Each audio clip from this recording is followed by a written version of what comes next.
Right, okay, here we are. A new day, new t-shirt. Where are we? We're 8 hours in at the moment. What we've done and what I haven't shown you is that we've taken out most of the tooling marks. I've left them in down at the bottom here. And I've been over this, so this is 4 hours of sanding. Now, I'll be honest, I've got a bit of white finger today. I can't really feel the end of my fingertips.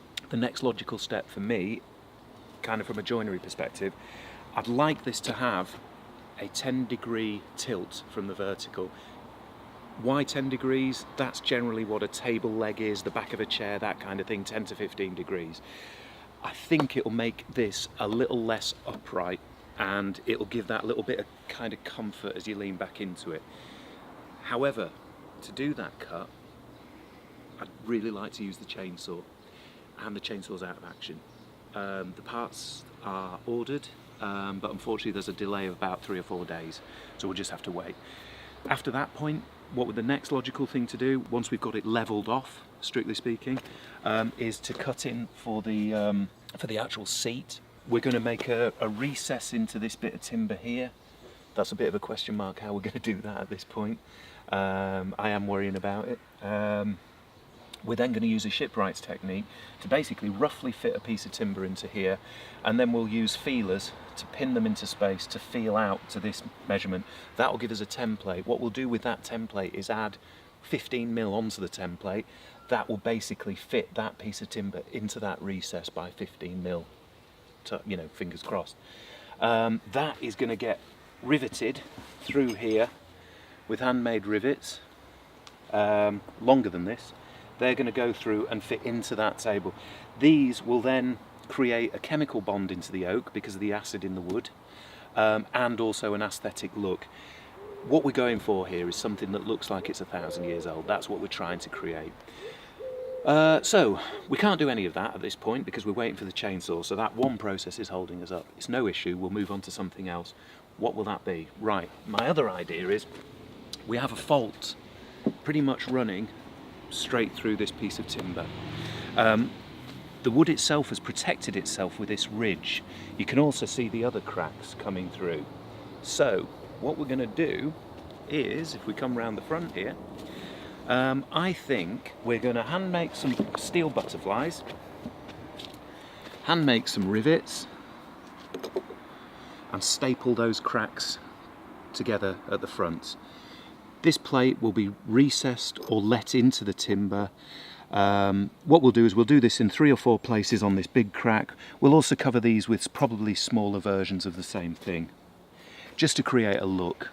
I'd also, with this crack, I'd like to increase the size of these butterflies as we go down the crack.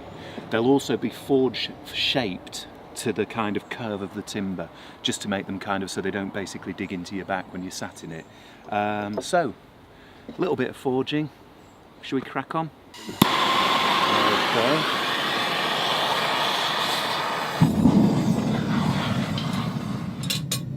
Stack the forge.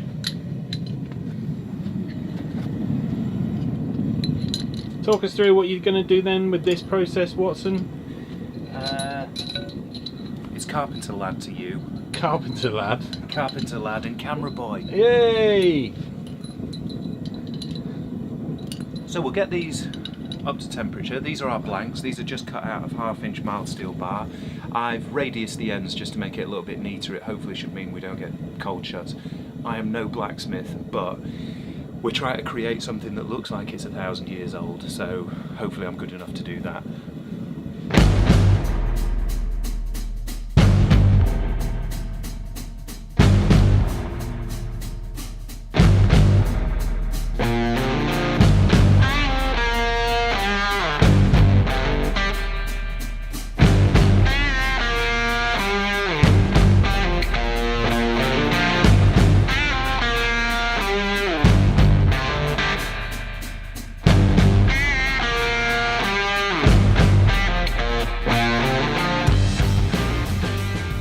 So what we're trying to create is our rivet.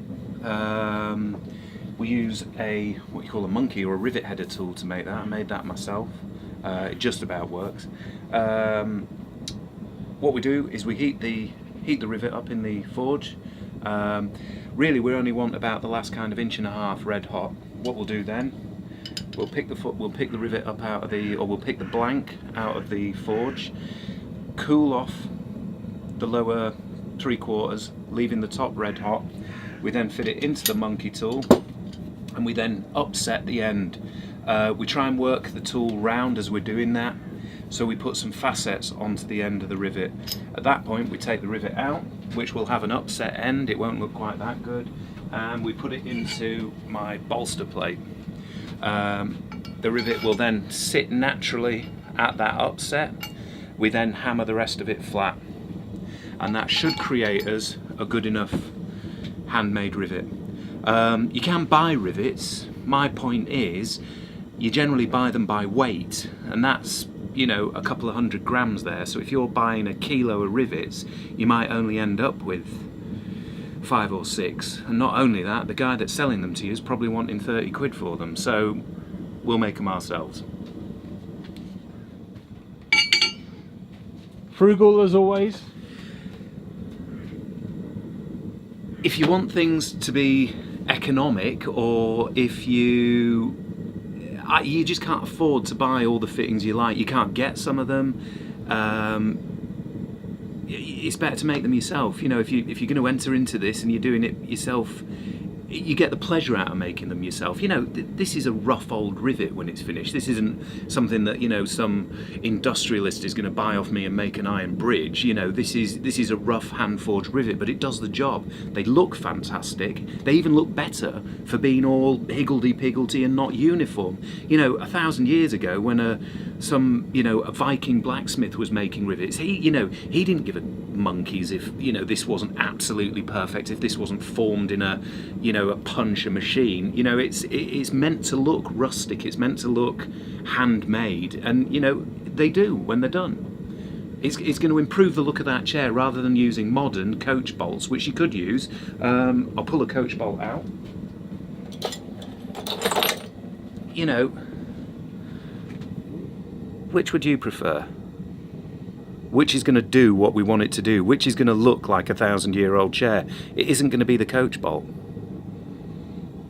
It's going to be this. Well, we hope it's going to be this.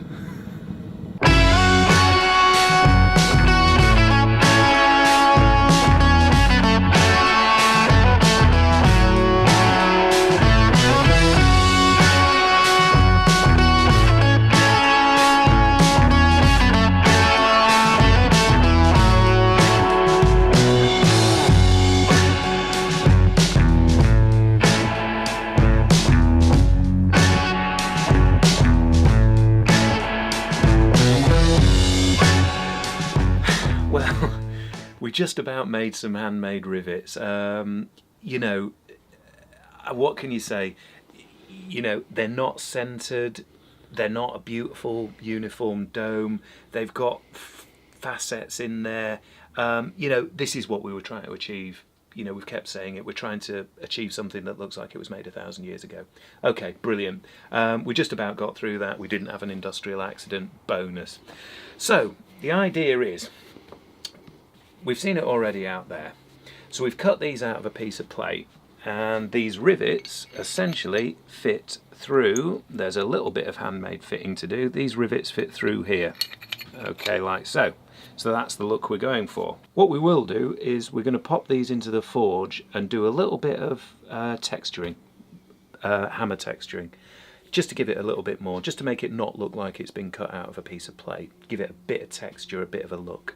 Of course, it'll also forge finish it, so we'll get this lovely, dry, forged blue finish that you can see on there because it's been forged and then quenched. What we'll then do is wire brush this, so it'll bring it up, kind of like this polished kind of finish like that. So we've got our throne, which is essentially this shape. We've got our crack, which is essentially through the throne, and then we've got the outside of the throne. So our butterfly sits here like this, and our handmade rivets, because the butterfly is going to have to be shaped to the inside of the throne in a curve, our rivets are going to kind of do that. So what I have done in the past with these is just closed them on the other side of whatever it is you're making, like so. We can't do that in this instance because these rivets are going to go from that to that. So we have the offcut, which when we're making these is cut out of, hang on, it actually looks like it's, which actually is the piece that is cut out when we make these. So that, instead, in this instance, is going to form a rivet on the back, like so. So this will essentially sit here. So that's the plan.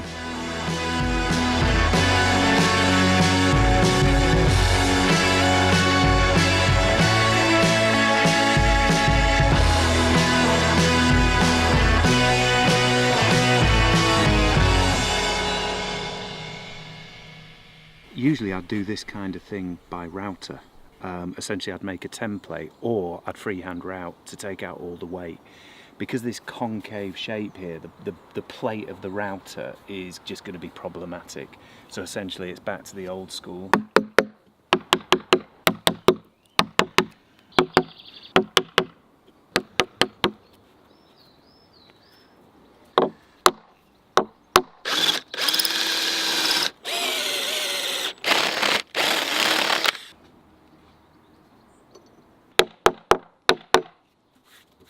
Right, well, there we go. So that essentially is the butterfly tie let into the piece of oak.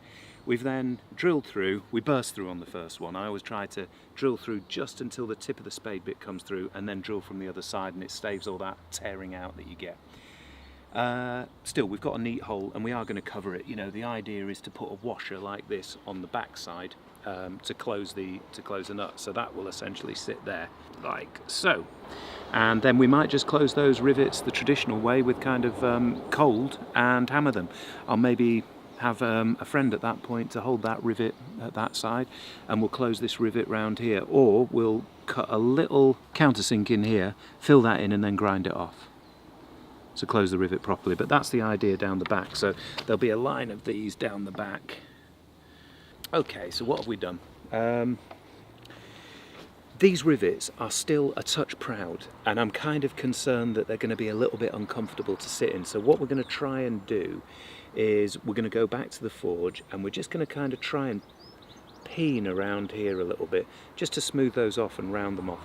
The other thing is, the second rivet, this one here, isn't long enough to go through the timber. The situation is that that tool to head the rivets I made before we'd even, decided to do this project. So that's made for a rivet of a certain size. That gives us a couple of issues, because in an ideal world I don't really want to have to make a rivet heading tool. So, I don't know, we may cheat that. We may do something like actually weld a little extension onto this piece. These are problems that we're going to come across as we're doing this, and it's a case of, I could now spend the next 3 hours making a rivet header, remake rivets longer. It's easier to cheat, and maybe that's not the way to look at this. Do you know what I mean?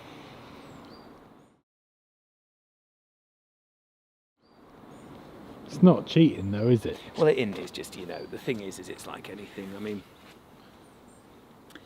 it's just it's just a series of problems, isn't it?